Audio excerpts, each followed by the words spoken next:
first part of the anti-war trilogy. And this is the title poem, Collateral Damage. Like pebbles in the desert, cluster bombs lay in wait as ghosts of ancient Babylon whisper, stay away, stay away.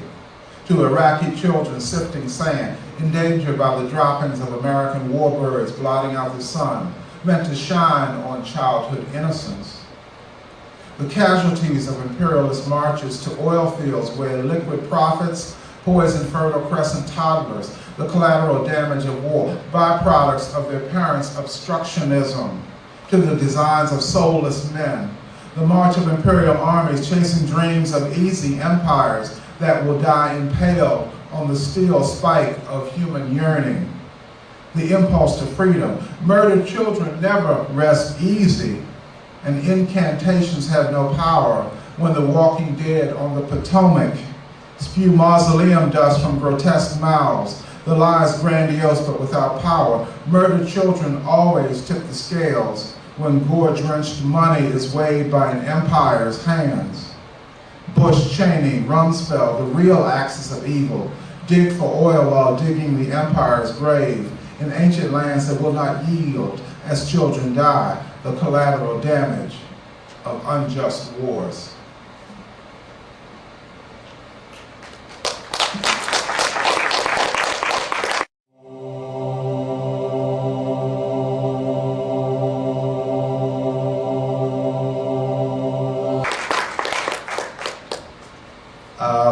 This last poem is from the book Falling Empire, and many American troops from the first Gulf War were suffering what they call Gulf War syndrome, which many people believe has been created by depleted uranium shells used by the American military. They're firing a lot of these shells in Iraq and Afghanistan now, and they poison the environment for many, many years to come. And the people in those countries breathe that uranium dust, and so do our American troops who come home with a multitude of illnesses. And the United States is the only country in the world that uses depleted uranium shells, by the way. And this is called depleted morality. The rusting Iraqi tanks, monuments to Yankee power, ruined game pieces on the Babylonian electronic battlefield. The one-sided slaughter aided by depleted uranium shells, the expended rounds that keep on killing.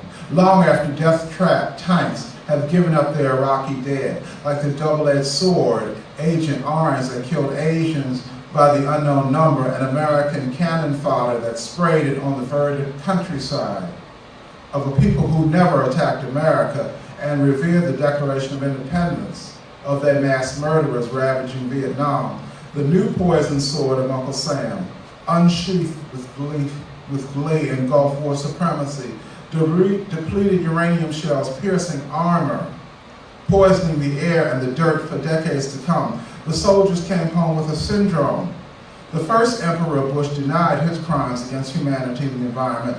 Now he shies away from the words Gulf War syndrome, killing his soldiers. Casualties are part of war, he says, even from friendly fire or same uniform poison. Like Barbara said to the Katrina victims, if you weren't poor, you wouldn't be in the military. Our children will never wear olive green except on Halloween when Uncle Dick Cheney dresses as the Grim Reaper and nobody knows he is costumed. Maybe you're better off dead or living on disability. Patrician sympathy is a cold, thin, unnourishing soup. Now contaminated soldiers breathe the victory toxins from a decade ago, and Iraqis live with poison swirling in sandstorms in a country with a shattered healthcare system. The killing from the first Gulf War continues, quietly drowned out by suicide bombers and helicopter gunships, propping up a bloody debacle of an occupation. So soldiers come back poisons, gonads, and ovaries damaged. So Halliburton can grow profits like gangrene on a wounded body. Depleted uranium equals depleted morality. Thank you.